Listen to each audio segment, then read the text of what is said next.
Strap in, Steve. It's podcasting time. Hell yeah, brother. That's what I call podcasting.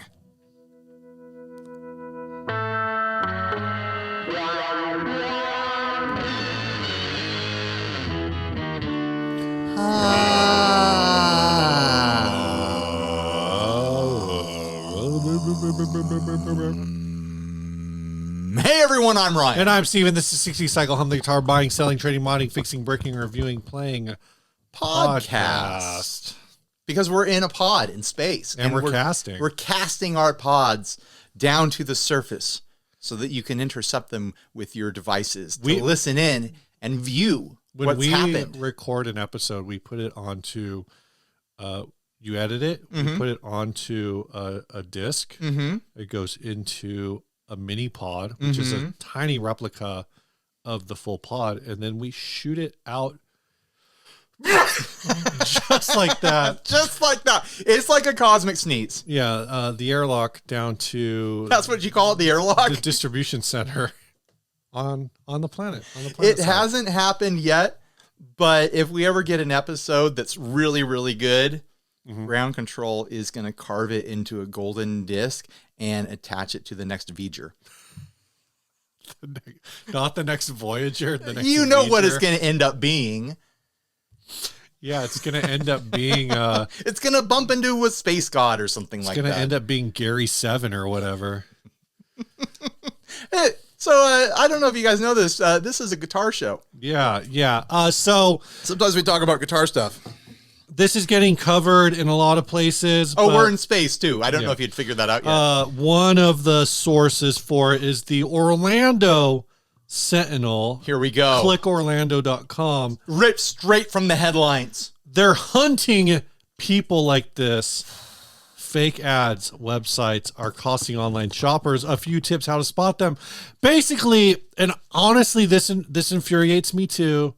It's a plague. It infuriates me that it's being allowed to happen. You know who's allowing it to happen?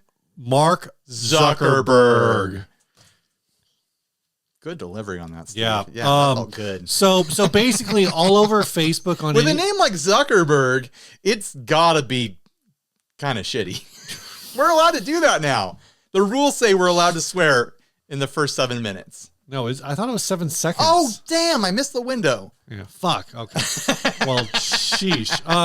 Anyway, so there's a whole thing. Have you seen these fake guitar centers? Have I seen them? I've seen fake Sweetwater. Right. Like fake musicians friends. It's all over Facebook. Yeah.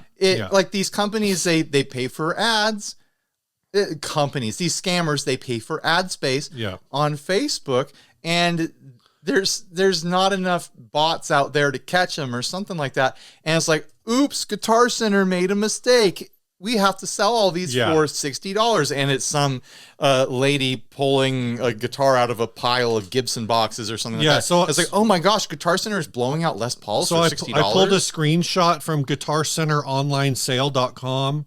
It's got the Guitar Center logo on it. Is that even the real Guitar Center logo? Show it to me again. Oh, you took it away. It's the old. No. Yeah, that is the Guitar Center. That's logo? The current Guitar Center logo. They changed it because everyone cyberbullied Guitar Center, so that their first the first G in their name wasn't the guitar anymore. My kid always would. I think that's a little bit of a travesty. I liked the G. I thought that was fun. I think everyone cyberbullied them out of doing something fun. So thanks a lot. Thanks for ruining fun the internet. She calls it Guitar Center.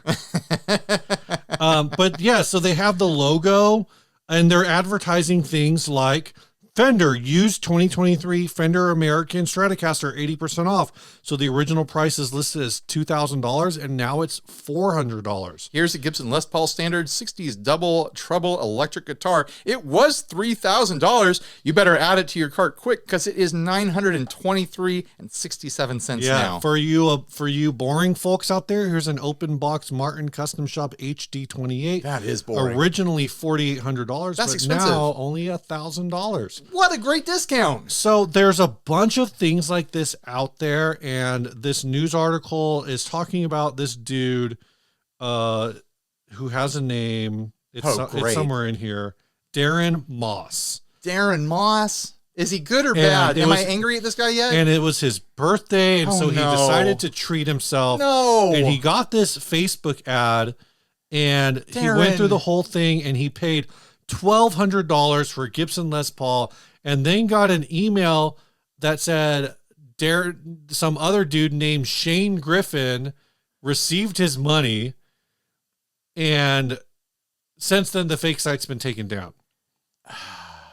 And Darren, I'm so sad that Shane grifted you like that. And this happened through, he thought he was at guitarcenter.com, but he was actually at guitarcenter-us.com. Well, you look at this one right here that you screen grabbed, guitarcenter/store.com. Yeah. So before we get into this, like this stuff's running rampant, and I agree, like the bots can't catch them all as they're coming in, but I have seen these come up and reported them as fake. Same. And gotten feedback from the moderators from or the whatever bots that, oh, we didn't see anything wrong here. Right. There was a fake Guitar Nerds page that was posting Fender, like get a Telecaster for 80% off, or Fender's giving away a free thing, enter here. But it was for a fake Fender website.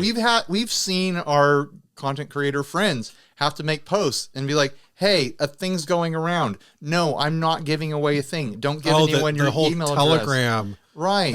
That went through a few years ago. I think the Telegram thing, I kind of like that one's very frustrating, but I understand how you kind of get away with it because YouTube isn't actively monitoring the comment section of every channel, right? Like, right. There, as much as we say, like, there's no way for any company to monitor these things.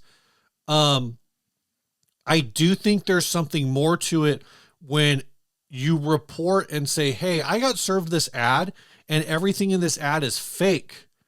Yeah. Because that ad is an implicit scam.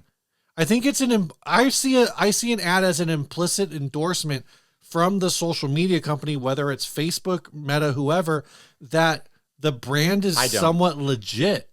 Okay, that there's at least a legitimate product on the back end. It could be something like that is right. Do you get the ads? I think the bare minimum here is that it is required to be an advertisement,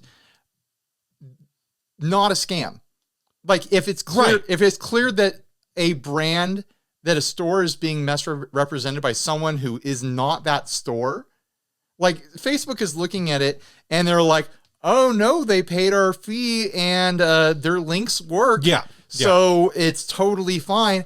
Do you not see the part where they are pretending to be a legitimate retailer that probably buys legitimate ad space from you, Facebook? Yeah. Like you are endangering a large corporate account when you do this stuff. I don't know if you're aware of that. And like a lot of people, they're staying away from Facebook these days. So you should probably clamp down on this stuff. Yeah. I speculate and wildly. Again, like I look at this when I say scam, like, do you get the ads for Rise Coffee? I don't think so. It's Rise Coffee is like one of these adaptogenic mushroom drinks. Okay. It's a whole thing right now. And like, the future's so weird. It's like a whole thing right now in the health thing where it's like, oh no, actually like the thing to fix adaptogenic mushrooms. Yeah. They're called adaptogenic mushrooms. You say it like it's a normal thing. It is. Okay. Well, I don't know. Like, have you seen like mushrooms are a really big thing right now in general. Both fungus, both psychedelic. Everyone loves fungus. Both psychedelic and otherwise. It's supposed to be all these health benefits. You add mushroom powder to this and that and whatever. You take mushroom pills. The point being, like, whether or not that works or whether or not I don't even like it on my pizza. Whether or not that works or whether or not it's placebo. When you order from them, you're going to receive a product. Versus Darren here, who ordered something, and there's been the scam like it. At least when you get scammed on eBay, you get the tiny little Christmas ornament guitar. Landon thought he was ordering like some no-name Telecaster from Amazon, and instead he got like the children's size version, that the 3/4 size version of a of a Telecaster. But at least he got something. These are just they're legitimately just scams. It's meant to take money and then disappear. Right. It's a phishing exercise. Yes. It's a 100% a phishing exercise. And again, like I think fishing with a pH, which think makes it's it cooler. Bad that when you report these, that Facebook isn't faster at dealing with it. Yeah. That all being said, I also think it's hilarious that people like it's a sad, hilarious. It's kind of a Schadenfreude of it, where a little bit. I'm with you there. I have to admit, I like if you fall for these things, I feel bad for you at the same time. I'm just like, how did you not know? Yeah. How maybe it is your first day on the internet. Maybe they just took advantage of your hopefulness and your excitement for an opportunity. Those opportunities do not exist. Yeah. No retailer that's selling to you on Facebook is going to be like, oh, good news. I selected you personally to be the one to find out that I'm selling $4,000 Les Pauls for under $1,000. What a wonderful day it is to be on the internet. Like it shouldn't have to be said, but if it's too good to be true, it probably is. And you should take a moment to take a couple breaths before you send someone your money. When Sam Ash was blowing out their stuff, like they were still selling it all on samash.com. Right. You know, but again, I think some of this is built into it's an ad on Facebook. So there's like an implied legitimacy to it. I'll just say, like, for any major retailer, if it's not guitarcenter.com or sweetwater.com or whatever, it's not. I can say this with like 99 point. I'll say it with like 100% certainty. It's not real. Right. Well, like, here's what I'm going to say. Here's my advice. And Steve and I have to do this all the time because we get blasted with emails every single day from companies pretending that they want to send us money. Yeah, you replied to one today. I was Do we curious. need to talk about that? It was Mars. I saw that. And I was like, what I knew that it wasn't. I knew that it wasn't, but I kind of like, if it is, maybe they want to make a space connection because it's Mars Incorporated or whatever, the Mars Bar Company. Yeah. I knew that it wasn't. In Czechoslovakia. But I was like, I want to see their pitch. The Czech Republic. Go ahead and lay your pitch on me, fake Mars. That one is really interesting. Not to get too far off topic, that one is really interesting because did you see the response? Yeah, they offered $3,000. But it's not, I didn't even read that far, like that part of it.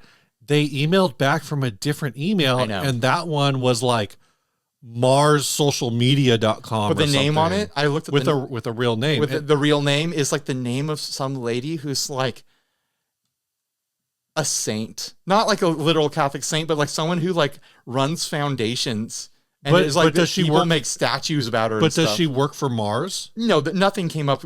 They just picked like a name that sounded real, but it happened to be like some lady who was like an old time philanthropist. Because we have also had ones come through like that, where if you look up the name, they're spoofing. It's like if you wanted to spoof Guitar Center, so you were sending emails to people and you were saying that you were Gabe Del Porto. So what I was trying to get to, is that when Steve and I get those sorts of emails or see anything like that, where it's like, oh, click this link to learn more. Never click the link.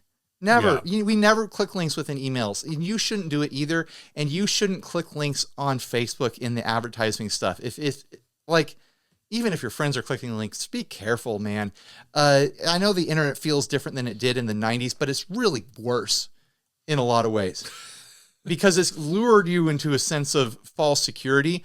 Don't click the links. Like, even if I see something advertised to me where I'm like, oh, you know what? That looks like a legitimate product I'd like to check out. Instead of clicking the link on Facebook, I go to Google and I search for the website. I search for that company and I find their official website on my own. I do not click the links on Facebook. I do not trust them. I don't trust the links in emails. I don't trust links so many places these days. Go like, oh, that's interesting. I'll go see if that's on Amazon. I'll go see if they have their own site to read more information. Like, you have to be smart about being on the internet. It's like being in the crustiest, like, back alley in the world where everyone's trying to scam you and nothing is as it seems. Just be careful out there, you know? I would just put it this way. The internet is exactly the place that you told, like speaking to people who are older than us. Yeah. The internet is exactly the place that you told us it was when we were kids. Right. It hasn't changed. And somehow you forgot. What's changed is somehow you forgot. Exactly. It's like, and those are I hate to say it, but I think the retirees out there and the people in that age group are the ones that are the targets for this. It's like we talked about this a few weeks back about the guy who was like, how do I get my dad to stop buying Temu guitars? Right. If you're an older person, one of our more experienced people that you've suddenly come into a place in your life where like, oh man, I have some time to invest in my hobbies. I have some time to invest in myself. I have some time to recapture my youth a little bit. Let's go shop for guitars on the internet. I want to revisit that part of my life. And you discover like Temu and you're like, I can't believe it. You can buy guitars for $70 now. And so you go crazy buying these things. And then you get ads on Facebook like a Les Paul for $800. Right. Well, I got a guitar off of Temu for $70. So yeah, the internet's so amazing. And it's just like, it's either that or it's literal teenagers that have their parents' credit card for the first time. I mean, I think there's been a few of those. Now, what's interesting is because I just found this article, so I assume you didn't read it. I did not. But in this article, they interview this woman from the Better Business Bureau who recommends avoiding clicking on ads that pop up on social media or random text messages. So what I appreciate is pretty much all of these different places, because I get SMS text messages from businesses, but typically when you sign up for those, they text you right away. So you know at least that part. Like if I go, I'm pretty sure JHS does it. If I go to JHS and sign up for SMS from JHS, I assume they're going to text me right away. So now I know what phone number they're using for that text, and it's always, I could save it in my phone as, this is Josh Scott's advertising phone number. That's going to be the name. That's the phone name. My sister got taken for one of the toll road scams. And the reason it happened is because she was traveling, visiting friends, and she had just recently driven through a toll road. So she's like, oh, yeah, I thought maybe that got me. Whenever I've seen those, they've been for like toll roads, like in Pennsylvania. I know. Like every time I get them, I just laugh. Like, nope, mail me something. This is not how this works. You mail me something. You're like, you thought I was on a toll road? I'm in space. Oh, dude. A family member of mine, not no one that you know, got taken for $10,000 by one of the fake IRS scams. Which is just like, call a family member. Like, let someone know, hey, the IRS is coming after me. Have you ever heard of anything like this? Was it like a text or an email or something? It was something like that. And it was so stupid. It's one of those things like, oh, go get gift cards. Like, it was, yeah, that's how bad it was. Oh my gosh. You'll buy the IRS gift cards to make this problem go away. Yeah. Turns out the IRS, the easiest way to send money to the IRS is via iTunes. Right, like GameStop gift cards or whatever. Like, I'm going to be there someday, and I'm going to understand what it is to be that age and I think not be able to follow what's going on. I think there's like in this guy's case, right? Like he's like, I've turned this age or whatever, or I don't know if he says his age. I think he just said, I play music. I enjoy music, taking lessons a lot of years. He wanted to treat himself for his birthday. So in my head, like reading that all together, it's like maybe it was his 40th or his 50th or whatever, like a milestone birthday. And so he's finally got it like together, like, oh, I'm ready to spend big bucks. Yeah. And then all of a sudden he's got this ad. And like $1,200 is not a small purchase. No. Which is like, if it was $100, it'd be like, well, I'm probably going to get scammed. What if I don't? But for $1,200, you expect to get something. Yeah. Like you expect, like, oh, maybe it'll be an Epiphone. You expect to get something. I think at $1,200, you're thinking, because you were probably geared up for like $3,000. Right. And so $1,200 seems like, well, maybe there's something weird going on that Guitar Center's trying to get rid of all this stuff. But then because $1,200 is what they would probably pay for if you went to Guitar Center with your Les Paul. That's probably what they're going to give you. Oh, less. More or less, Paul. Or more or less, Paul. I like that.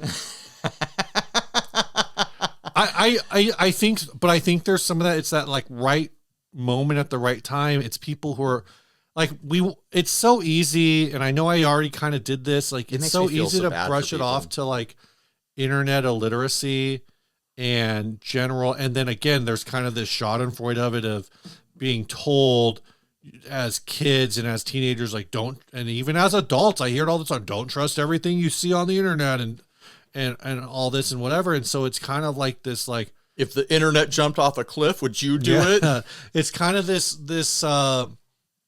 thing where it's kind of like, it's easy to point and laugh, you know, but at the same time, it's like, I think there's something to be said, especially my laughter has a little bit of has a little bit of tears in it. Like we've also pointed on it, like we're kind of in an unstable economic time where people still want to get nice things. Yeah. But they're also trying to figure out how to navigate, you know, the world until their next paycheck. When I was a kid, I'd watch old cartoons of like villains twisting their mustaches, and they're in top hats and they're in back alleys trying to scam the protagonist with a ball and cups and stuff like that. Yeah. Or like the snake oil salesman in old movies, or Pete's Dragon and stuff like that. Yeah. Trying to sell remedies from town to town and being kicked out. And all that seems so old fashioned. Oh, can you imagine the days when those people are around? We are surrounded by it. Yeah. 1,000 times a day. Grifters twirling their mustaches on the other side of the internet. And they're probably mostly AI now. They're these great big AI fishing nets thrown out into the world to capture suckers. And it's daunting how much of it is out there, how much of humanity is dedicated to trying to scam the rest of the population. And it's disheartening sometimes. The screenshots that I have that you're probably cycling through. I actually went to those websites to take those screenshots, because the news article. You went to the website? Because they were on like Reddit and stuff. Oh, wow. Where people are like, hey, is this legit or whatever? And the websites are like, they're not well. If you're like used they're well enough. They're good enough, because it's not just a front page. Like when you go into the categories, if you're familiar, because they just copy paste the code. If you're familiar with Guitar Center's website, you know it's not Guitar Center's website. Like, you know that there's not nearly enough items there, and whatever. But there's enough stuff there to convince you that it's like guitarcenteroutlet.com or whatever. It's tricky, because you can buy stuff off of Facebook all the time. There's all sorts of stuff listed there, like Rice Coffee, which is really the problem with Facebook in them not catching this stuff, is that it is devaluing them as a marketplace. Yeah. Like, you can't trust anything over there if this is the sort of stuff that they allow. You might be savvy enough to pick up on this because you're big into the hobby of guitar. You're like, oh, that's not right. I think I can tell that there's something fishy going on here. But you don't know about that about shoes. You might see some ad for shoes, like, oh, $30 shoes, those look pretty nice. And you click a thing and you put in your PayPal or your credit card or whatever, and months later you're like, I never got those shoes. And you try to look into it, and you just got taken. Yeah. You just got taken by somebody. Like that, I'm sure that stuff is rampant. We're only aware of the guitar side of it, but I'm sure there's stuff that we see all the time that's scams, and we're just not aware. We're probably going to start getting them for chair upgrades. No, dude. When I was searching for chairs, which is something we're still working on, by the way, because we sit on really shitty chairs. I got served ads for chairs on every social media platform that I'm on, because I did a Google search. For chairs. Well, Brian, if you don't want to get scammed, here's a couple places that I would recommend, because they sponsor the show and also because they're good people. One, you should go buy a pedal from chasebliss.com. Only one? No, for one as in the first line item. Okay. Listen, you can't buy just one, because then it'll be lonely. Yeah. And you can't buy two, because it's better to have an odd number. So start with 3. Come on and knock on my door. Three's Company. Three's Company. Yes, it is. It is. You can name it. Chaseless pedals are waiting for you. buy yourself a set of Chase Bliss pedals that remind you of the Cast of Threes company, That's which right. means you're going to start with 3, but then you need all the auxiliary characters as well. You need a blonde one, you need a brunette one, and you need a John Ritter one. And you need a John Ritter colored one. You can't remember Suzanne Summers' name. Was she on there the whole time? I thought No, she got replaced because she tried to get more money. I don't remember. She's like, dude, I haven't watched Three's I'm a- Company in like 25 years. I'm probably. a big old star. I'm going to try to get paid the same as my male cast members. And then they just got rid of her. Disgusting. Absolutely disgusting. This episode is also brought to you by Reverb.com. Was that in a sponsorship? Did I just do that in a sponsorship? Yeah. I'm sorry. I need to, oh yeah, go to Chase I'm not Bliss, sorry. buy 3 pedals, or at least get on their mailing list so you get the new things. And then go to Reverb and buy used Chase Bliss pedals. Yeah, you can do that too. Maybe you'll save some money, or maybe you'll buy something discontinued for a lot more money, which is going to make you wish that you had bought new pedals from Chase Bliss when they came out, when you're seeing the prices on the used ones on the Reverbs. This is a double sponsorship. Okay, now let's push it all the way on to being a Reverb sponsorship. Yeah, we need to go head on over to Reverb.com. I like Reverb. Brian's about to list a bunch of pedals on Reverb. So many. Pretty soon. Like dozens. We got an email once saying we're supposed to be. I'd say I've been wanting to do some collaboration stuff with Reverb, to kind of talk about that. And maybe the thing I need to ask them is like, are Chase Bliss pedals the best investment a guitar player can make? Ooh. Let's get all our sponsors on one bit. Yeah, we Get them all done at the same time. Tie in with String Joy too. I don't think about, honestly, like I don't think about gear as investment. I just think, am I going to enjoy this as a human being from like an aesthetic level, from a playing level, from a lot of different levels. But I will say that like buying used gear on whatever marketplace, and I do like using Reverb as one of my, really I only use Reverb and I use Facebook Marketplace. Facebook Marketplace for local deals. Hell, I've used Reverb for local deals for what it's worth.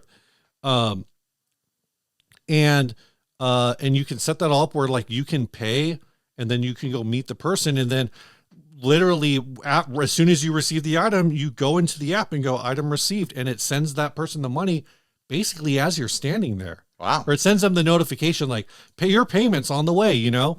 And so I think that's like a cool thing with Reverb. The point being is that I only use 2 platforms, and they are Reverb and they are Facebook Marketplace. Reverb is ubiquitous at this point. So we don't even really need to advertise them. You guys know the whole show's wrapped around Reverb for the most part. it kind of is. Just, like tell them that we sent you when you buy something on Reverb, because you're going to buy something on Reverb. Come on. Speaking of Reverb, is this on Reverb? What's the next one? Shinobi. Oh, yeah. An This is ESP custom shop Shinobi. This is on Reverb. It's brand new at Davis Guitar Singapore. Let's get to that description before we talk about the price. From ESP, this is a production process of Shinobi exhibited at the 2016 NAMM. The theme is Ninja. It is designed with the motifs of the Ninja's classic weapons, shuriken, chain weight, and sword. The producer is Masao Omuro, a master luthier that ESP is proud of. We have produced Rine, Reincarnation, Armor, Shinigami, which is Reaper, Kizoku, Noble, and Ghost Soldier, etc. There's not a lot of other details. I'm looking at this guitar. Meanwhile, the guitar has a lot of details. It's a flying V-ish thing. Yeah, it's got, what were the 3 weapons? Shuriken, chain weight, and sword. The sword. Okay, so the sword is a sword on the back. Immediately obvious. You can see the handle poking out right there. That's actually not the handle. That's the sheath. Oh, so there's okay. a sword that goes in, and the handle sticks out a lot farther. I'm assuming that it didn't fit in the case the way they have it. Yeah, where's the photograph? sword? And by the way, $70,000. Oh yeah, $70,000. Is this has got Seymour Duncan and Vader, one of them. I feel like I had a lot more pictures. I'm wondering where they are. I don't know. Maybe there's not, because no, look here. They only have 5 total pictures. 4 pictures and the video. That's what I did. I did a screen grab of the video, but I didn't upload it to the drive because it was so many gigabytes. So that's how you know about the sword? That's how I know about the sword. But the video is actually, it's really cool. Like the video is really cool. It shows the whole build and design process, like pencil on wood, hand carving things, just all the hand skill that went into making this. I'm going to say right off the bat, I think this is tacky. I think it looks like a toy. I think it looks cartoonish. I also think the execution is impeccable. I think the craftsmanship is impeccable. I think that the detail work is top level professional.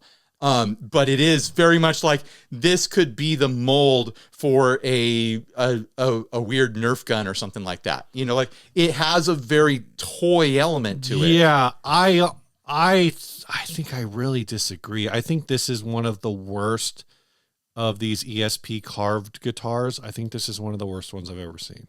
I'm not going to disagree with you on that either, but I think the skill and the craftsmanship here, I think it stands out. Like when you watch, like I'm just gonna say, when you watch the video of the craft, like all the hand tooling that goes to get all this going, I think the final look, I think the concept of it, because like I'm thinking about like that Godzilla guitar that is like a photorealistic Godzilla, like compared to that, like that is an amazing piece of art that, while being campy, right, it's not the same as this, where this feels like a toy.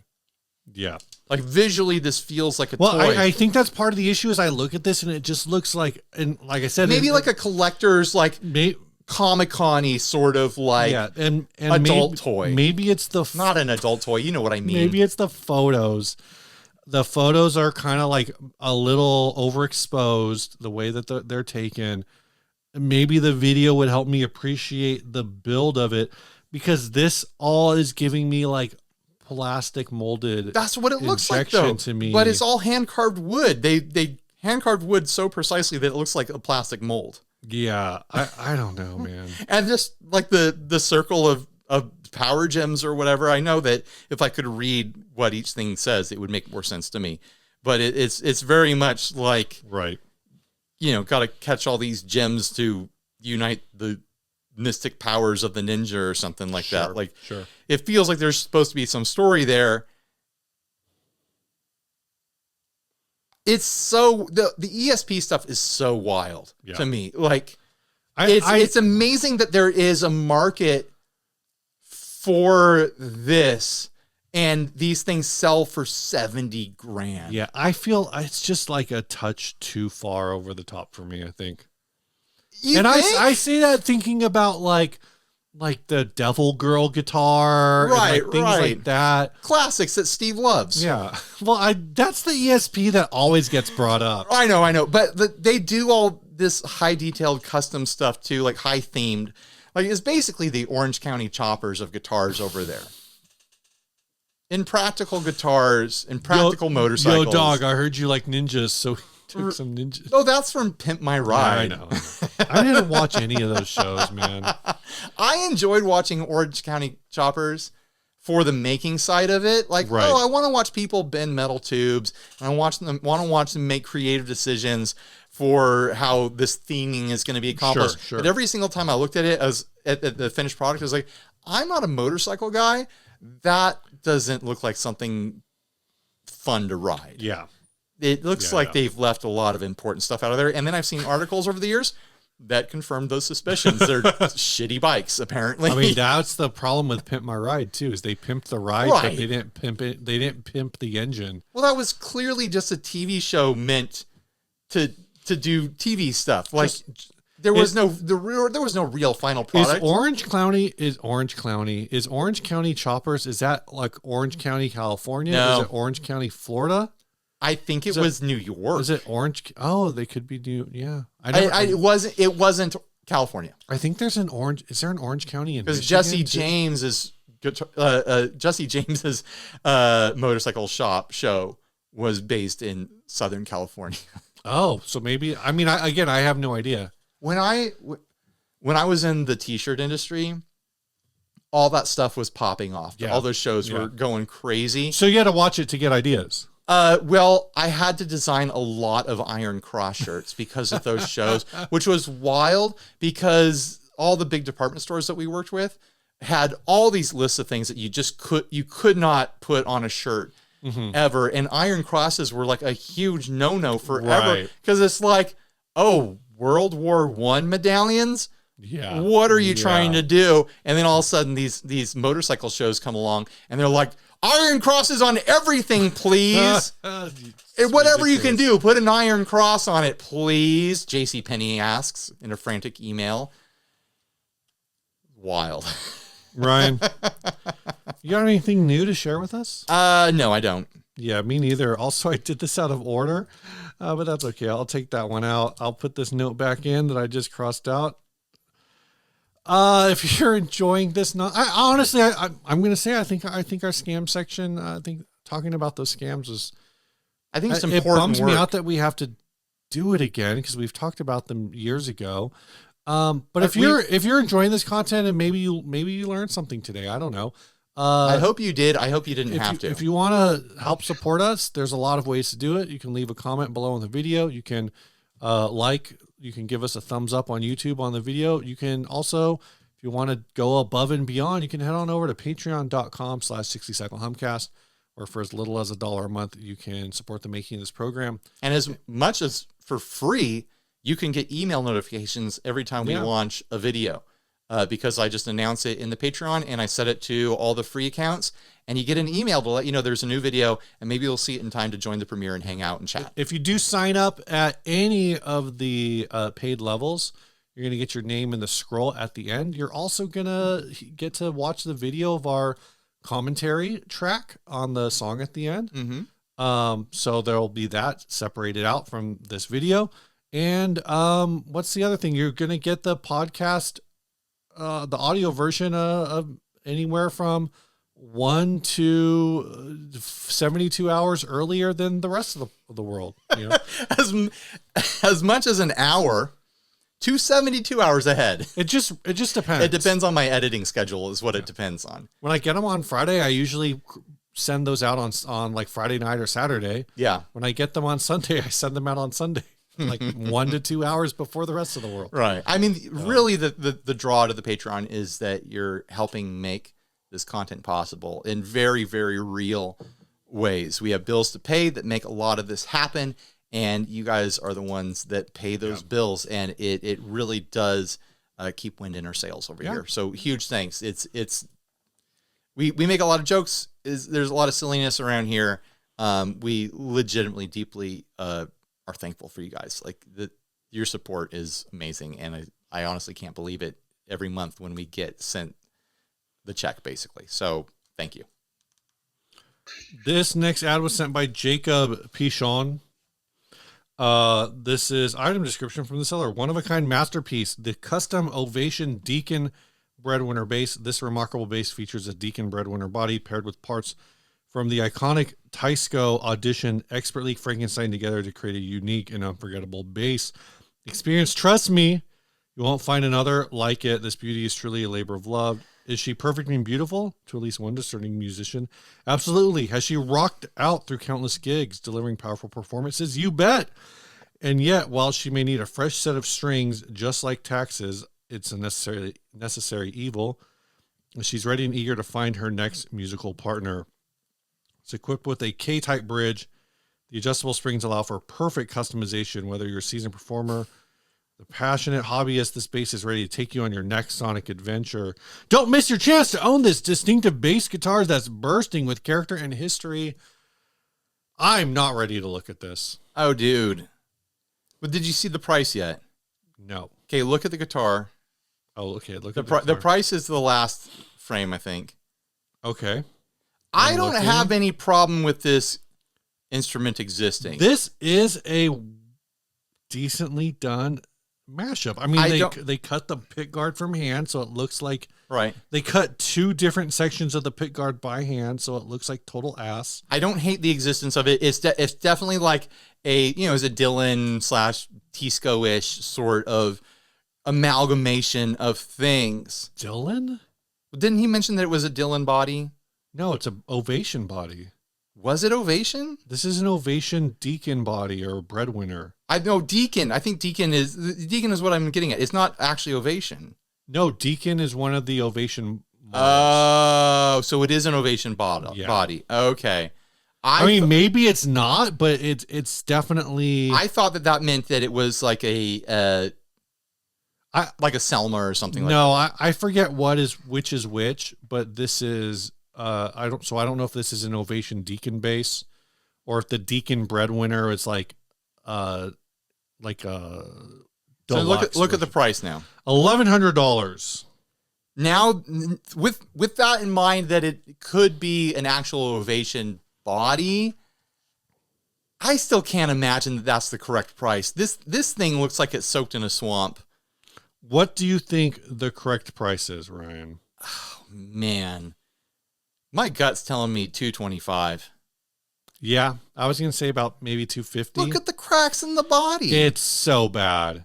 It's not just like there's some relicing here that honestly, like Fender Relic Shop should take a look at and photocopy for their photocopy relics that they do sometimes. But like that stuff is fine. But there's parts of this is like that looks like long-term water damage. Yeah, deep cracks in the body. One right next to the neck heel. The neck itself looks like it's been chewed on by a big dog. Yeah, the neck is in bad shape. The body is in bad shape. It's got vibe.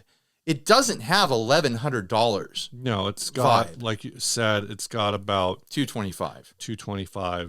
$225 in a bottle of wood glue is what you're looking at with this thing, and then you just rock it. You know, this is your gritty indie folk sort of like centerpiece of your weird little band that you have, and it totally works. There's no reason it wouldn't work, but it's weird and it's water damaged and it's got questionable electronics, you know, and what is even going on with the pick guard, but it's not worth $1,100.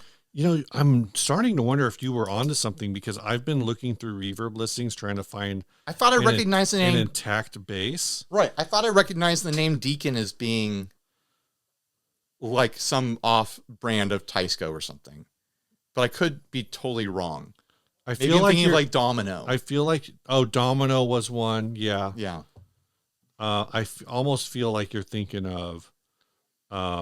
It's fun that we can be wrong on our show about guitars, where like so much of guitar culture, online guitar content culture, is built around people presenting themselves as experts. Yeah. I really enjoy that the format of our show is that we can be wrong whenever we want and then learn. The Ovation Deacon is a model. Okay. And the Breadwinner is like a similar shape. I'm not sure what the difference is. What I'm thrown off by is I thought there was a Breadwinner bass. No, I think I'm not seeing I think they converted it. This is a conversion. They took a guitar body and they've made it bass. Right. Which is disgusting, by the way. It should be against the law. I'm actually fine with that's it. That's a perversion. A perversion. Yeah. Yeah, when you look up Breadwinner bass, this is the only thing that comes up, which is kind of wild. Right. Congratulations. You are the #1 result. Which is kind of like, you know what? I know that there's been people out there trying to resurrect Ovation Electrics. Mm-hmm. This is kind of a cool bass. Like the Breadwinner as a guitar is like, oh yeah, this is really quirky. Bassists are the ones that really embrace the weird body shapes, and this is totally bassy. There's no reason why there shouldn't be a Breadwinner bass. That's just a production model now today. So now that I'm thinking about it this way, I'm looking at this body. I'm wondering if that might also be a Tysco pickup, Tysco bridge. Right. No, I'm seeing the bridge is kind of like Gaiatone to me. That's the vibe I'm picking up on. Mm-hmm. That neck pickup looks cool though. Like it came off of a Tysco or a K or something like that, I'm sure. This is so dumb. I'm just kind of putting this all together that basically what this person did is the reason there's all this pick guard on here. Right. So the original like Breadwinner Deacons had massive pick guards on it. But in this case, I think that they've put their own pick guard in there so they didn't have to route anything. This is like a surface mount pickup. And they had to move the bridge. So they covered up where the bridge was. Thanks, I hate it. Okay, well, are you ready to pay $1,100 for it? No. No. All right. This last ad, you got anything new? I think I don't know. No. We already said this, we right? said we don't have anything new. This last one is on Reverb. It's being sold by Replay Guitars in Carlton, North Australia for $603. I don't know if that's American dollars or Australian dollars. By the way, this was sent by Andy Hiddle. Thanks, Andy. This is a 1980s Casio EG5 cassette guitar. Yes, that's right, a cassette guitar. This is about as 80s as it gets. In essence, the EG5 is a rudimentary guitar design with additional cassette tape deck.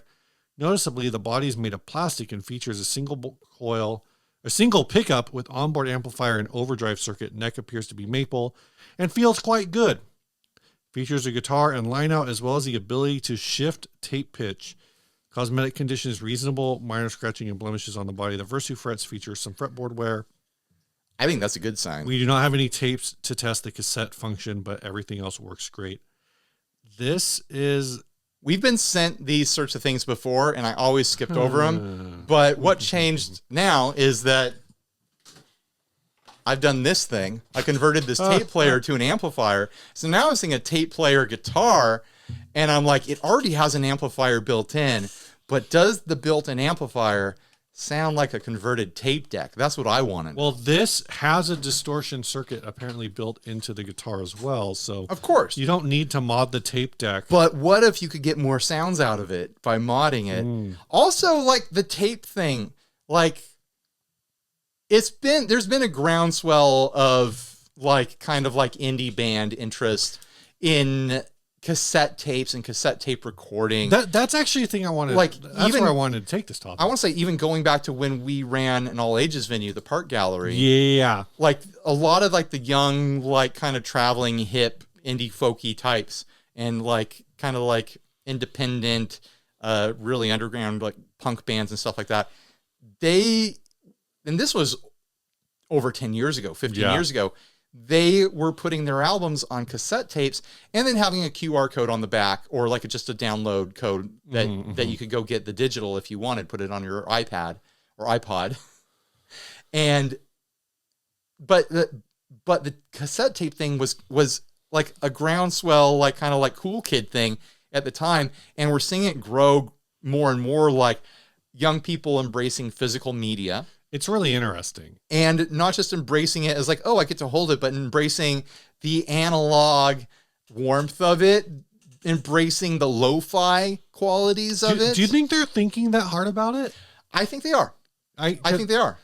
Because I think that there's, well, one, I mean, there is some weird throwbacky cassette tape things because as I heard recently on Dipped in Tone, there's a guitar player producer McGee who apparently his core overdrive sound is like one of those old Tascam the recordings, 424s or whatever.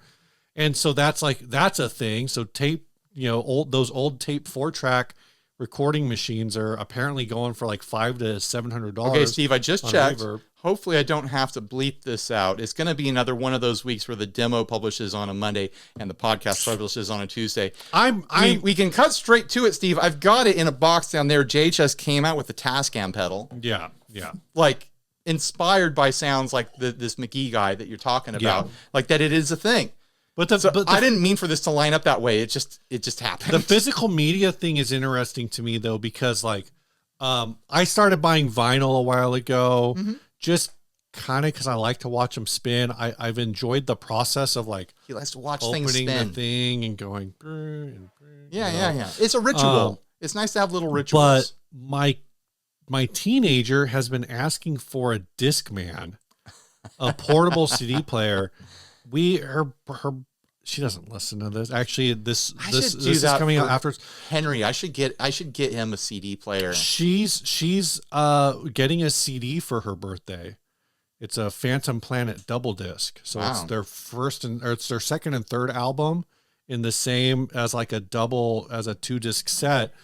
And it's like so funny to me that and she's asked for other things for CDs. And honestly, I think some of it is, in this case, it's like playlist burnout, where if you're not going to pay for like Spotify or whatever, like then you're going to have to go in and build your, I think if you don't pay for Spotify, you can't build your own playlists. I'm not really sure how that works.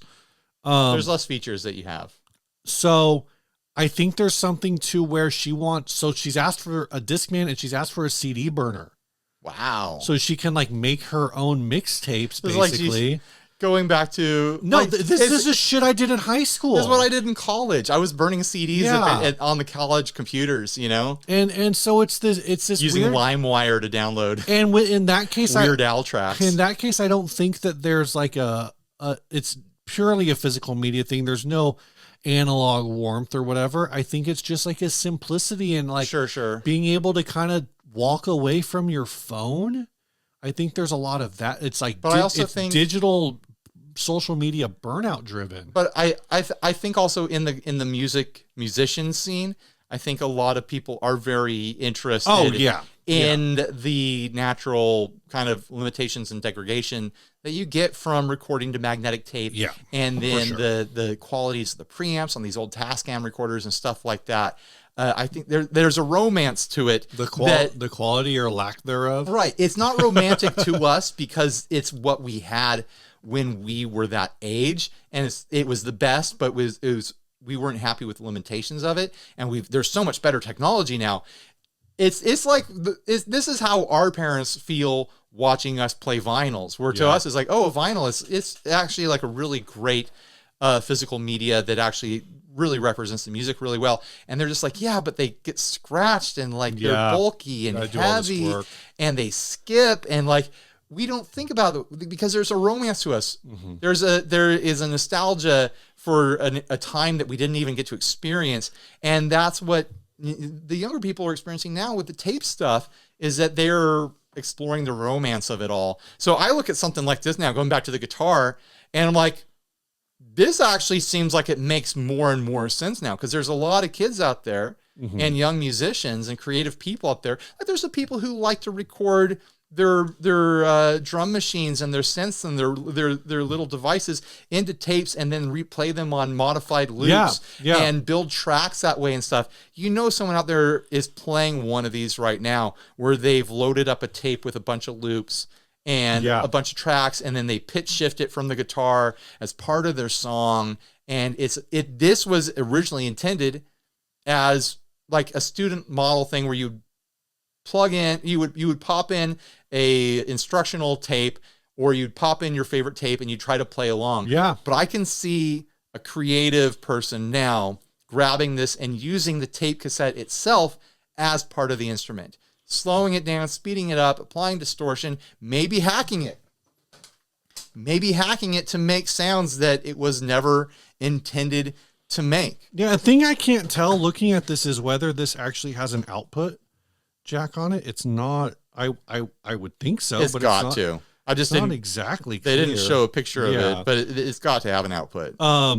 There's no way. It's got a headphone output. But I was thinking the same thing. Is that originally this probably was designed as like the cassette. You pop in the latest Duran Duran album and you play along. Right. But somebody now is probably going to pop in. Like it said, that they made a tape of lo-fi beats to study to, and now they're playing a show where they're just plugging in and they're running the whole show off of their guitar, running this thing, and it's a really neat idea, like a fun little bit. They were like, all right, time to play the next song, and then you hear them fast forward for a little bit, like we're almost there, guys. That would be great. And then they stop and like, oh, too far, rewind a little bit. Okay, there we are, let's start the song. You have to wait for it to start. Yeah. I don't know, there's something fun about that, to think about something that, I mean, this piece of technology predates us a little bit, not a lot, but a little bit. But it's also like, it is romantic to think of it as something coming back into relevance as a creative tool, kind of the same way that you see a lot of people play omnichords. Yeah. Like an old piece of technology that people have rediscovered the charm, Right. Ryan, every week we give away $25 to the ad that we think is the most interesting that criteria of interesting does change every week. So we did. But what is it this week? We got the Shinobi, we got the Breadwinner, and we got this cassette. What are you going with? I think I'm going with cassette. What do you want to go with, Ryan? Just for the sake of being interesting, I'm going to go with the Breadwinner. Okay. Let's spin the wheel. I believe I spun last time. I believe that too. All right, I'm just getting it tuned up here. I want to make sure that we get a nice, clean spin, a fair spin. You guys ready? Let's do it. Make a wish. That's a good spin. Good, strong spin.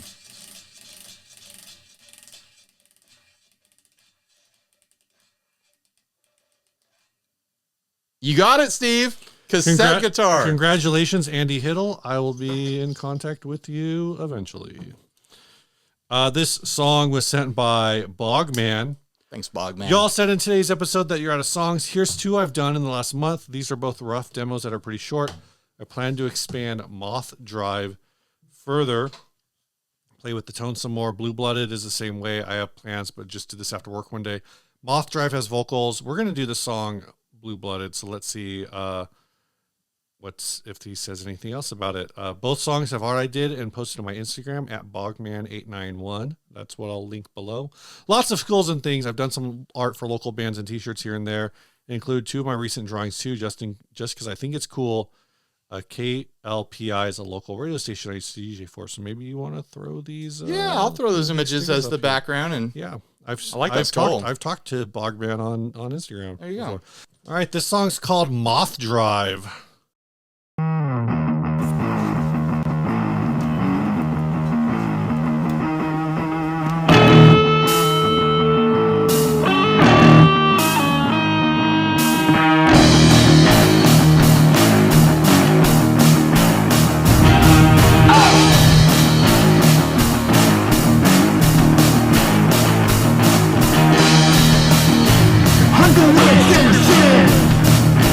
Find a way to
That was fun.